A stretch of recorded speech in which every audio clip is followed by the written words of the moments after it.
How do they, guys? Welcome back to Edgar TV, European Q School day number 2. Now, we didn't get to cover this yesterday just because it finished a little bit later and time restriction on my half, but I will be covering this for the majority of the tournament moving forward. Now, the reason it finished a little bit later is because at stage 1 there are more players, more than 100 more players at this one, which means more fixtures. Having 100 more players means we need 50 more first round fixtures, which just takes a little bit longer to run through. When we move into stage 2, it'll be 128 players at both venues, so this should run sort of around the similar time. There was a couple of surprises yesterday. Andy Barton's the WDF World Champion coming into this event on great form, averaging just shy of a top 32 player in the world, but he went out yesterday. Let's have a look at today's stories to see what we can find, and you'll see straight away in regards to this compared to the UK Q School, the sheer amount of more games we've got at this round of 512. Now, as we look through, we're going to be looking through for names, stories, shocks, and I can point you in the direction of some names that we need to be looking out for. Ron Muhlenkamp had a good week at the Super Series. He's trying to get his 2024 going and get himself back onto the Pro Tour, somewhere he had a lot of success not too long ago. He was qualifying regularly for the World Championship 6 times at Alexandra Palace. Alexandra Palace, somewhere there Grant Sampson has been, sorry. He even caused a big upset, beating Keen Barry at the World Championship. He'll be looking to get his tour card. Benjamin Pratnamar, someone I played in Slovenia when I went over there and won the Slovenian Masters. Great guy, very passionate about Slovenian darts. Be great to see him get a Pro Tour card. And one of the things you can really notice as you sort of look through the European Q School, look at the averages. So you can see on general they're a lot lower than in the UK. Standout performance here has got to be said for Jitsi van der Wal. 101.55 average, standout performer of the round. But you see a lot of 60s, a lot of 50s, lots of sort of more variety in terms of the performance over in Europe. John Michael, Greece #1, been dominating that part of the world. Ex-tour card holder, played in the World Championship many times. He's going to be one of the top runners and riders in order to get that card. Haipu Puha, he gets the choice. So he's from New Zealand. He gets the choice to go to Europe or to the UK. He's chose to go to Europe. Now that tells me that he thinks what I've just been saying there as well in regards to the averages, that maybe they're a little bit easier over in Europe, but he's going to be a serious contender. He's a quality player. We've seen him do well on the World Series and the various events. I think he's going to be an interesting rider. Andreas Harrison, another one. We've seen him win recently at the Modus Super Series. 85 average to kickstart his day. And this is where it can get frustrating as well, Q School. If you're unfamiliar, Q School is an open draw. And you'll see sometimes here, like, players lose like with a mid-80 average. And then you see here a player, Leroy Claris, winning with a 58. You win here with a 62, a 65. So sometimes just the open draw can cause a little bit of frustration for some players when you play well and lose and you look around and you see other people picking up results. Alexander Merckx, decent player. He lost yesterday. He had Jelle Klassen first, who you can see here getting through with an 88. One of the favourites of the European Q School. I think this guy's got a great name. Edgar Zuntins. I prefer the Edgar bit. Vincent Campos, ex-tour card holder. This guy's massive. I'd love to see Vincent Campos versus Boris Kritschmar in anything.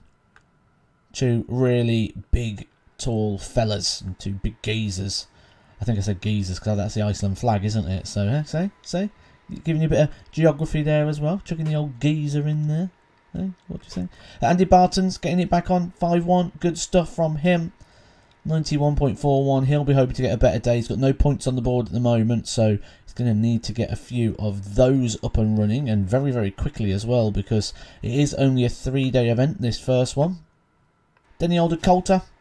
Good result for him. He went out early yesterday, didn't get any points. Tough draw drawing Max Hopp. That's not a good draw for either of those two, but Max Hopp just, at the moment, showing no signs that he's going to be returning back to sort of Pro Tour standards at the minute. Going out again, and he's in big trouble of not getting himself through to the second stage. So if you are unfamiliar with how the Q School system works in terms of points points are started to be awarded at the round there are no more buys. So this is the round where there'll be no buys, so winners of this round would get points on the board and give themselves something for the day. But obviously, points are only awarded to losers, as we say. So points only come at the very end of it as a fallback. It's not something anyone should be trying to go to achieve when they go to Q School. Now, when we look through this round, it was actually quite disappointing. 256 players took part in this round. That's 128 matches. And this was the only averages over 90. Just 3 people breaking the 90 average. That is Jano Vegos, Paul Krahoni. I'm sorry if I'm murdering your names, guys. I am terrible at reading names. I openly admit it all the time. I think some people come to this channel purely just to try and see me pronounce some of the names because they find it funny how terrible I am. So if you're one of them, hello. I'm glad you subscribed. Subscribe if you haven't. And also, if you're not one of them, I do apologise. I'm not very good with names. Andy Barton's the WDF World Champion as well. He goes through with a 92. Much better for him. We did lose a couple of notable names at this stage. Lucas Venig, someone who people aren't really talking about as much this year. Lucas Venig, a quality player from Germany.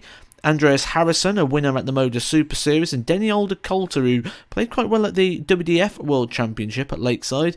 But not really following it up here at Q School. He's going to have a lot of work to do on that final day.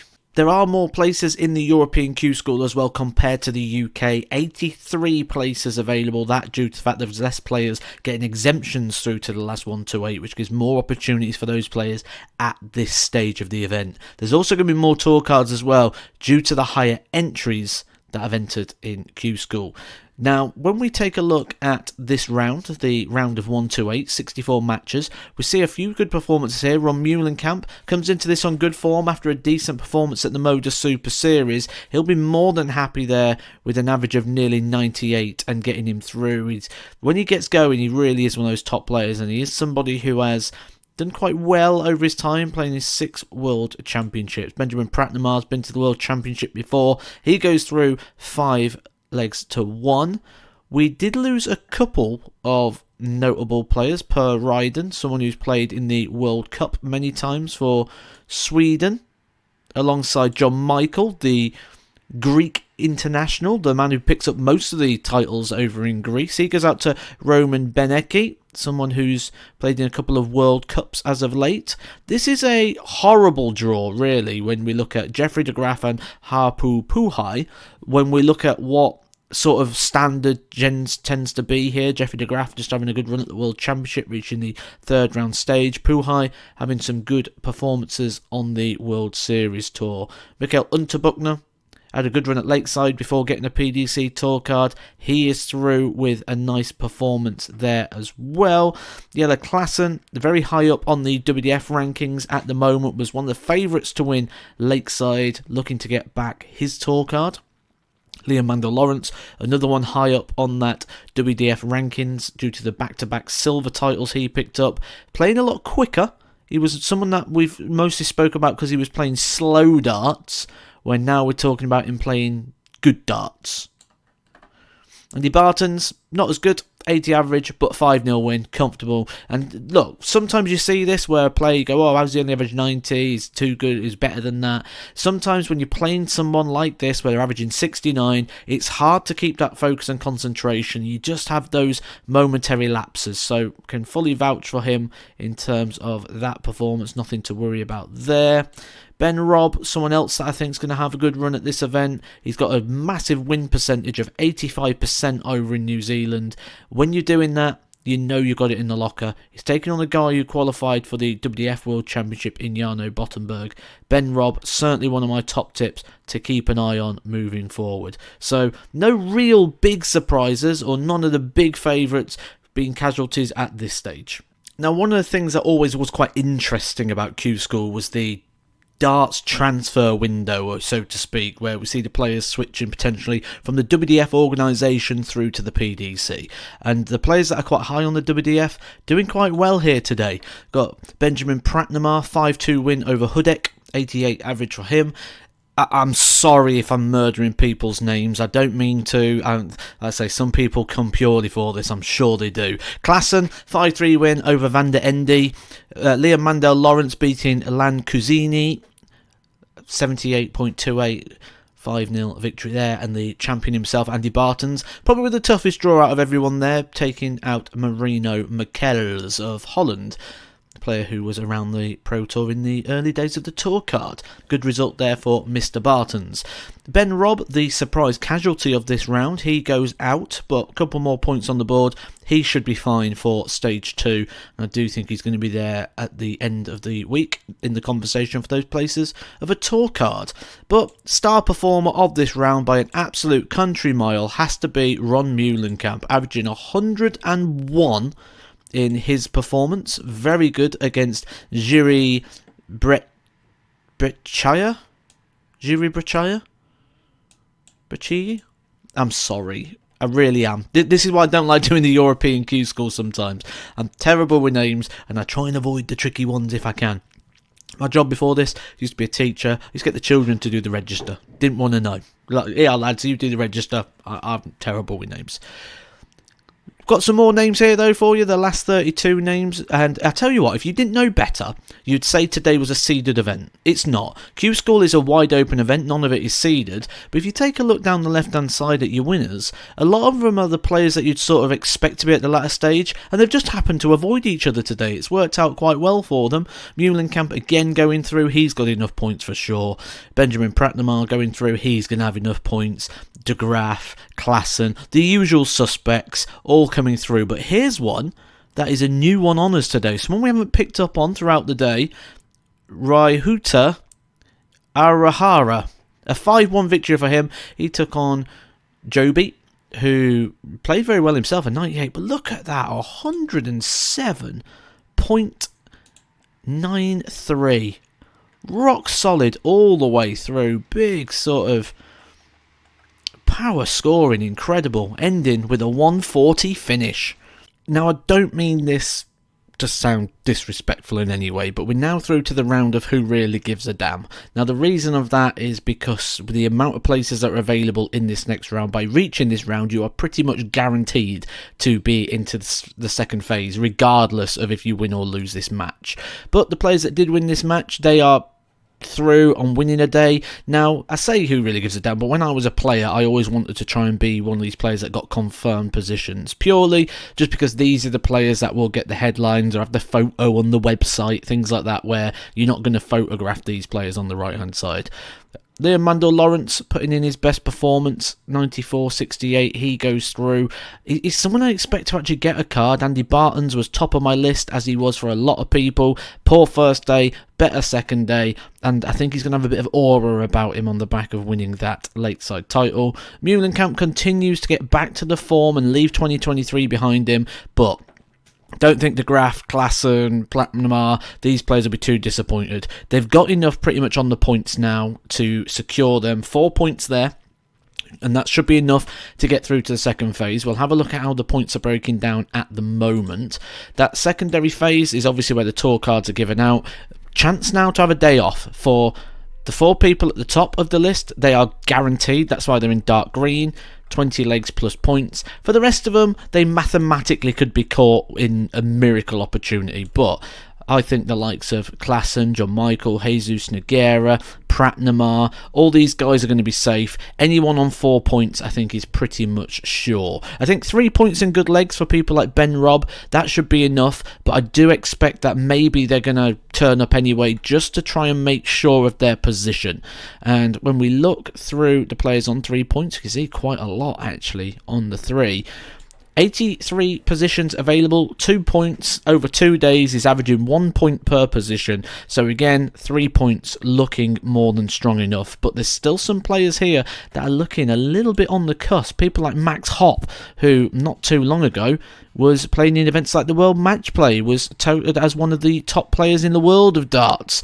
Now, on the bottom end of stage 1 of Q School. A bit further down, Vincent Camphaus coming back to darts. This is his first trip. He was a tour card holder before. Big bloke.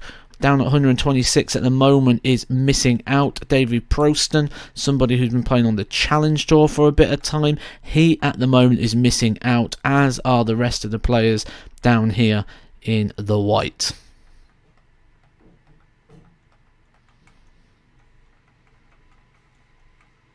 So a lot to play for going into the final day. I do think a lot of people are going to use that extra day and have the time off. 7 days of darts is a long time when you're trying to hit that peak performance, and the second part of Q School is the most important. So I do urge players who are in those very strong positions, who are in those pretty much certain positions, to think about this wisely.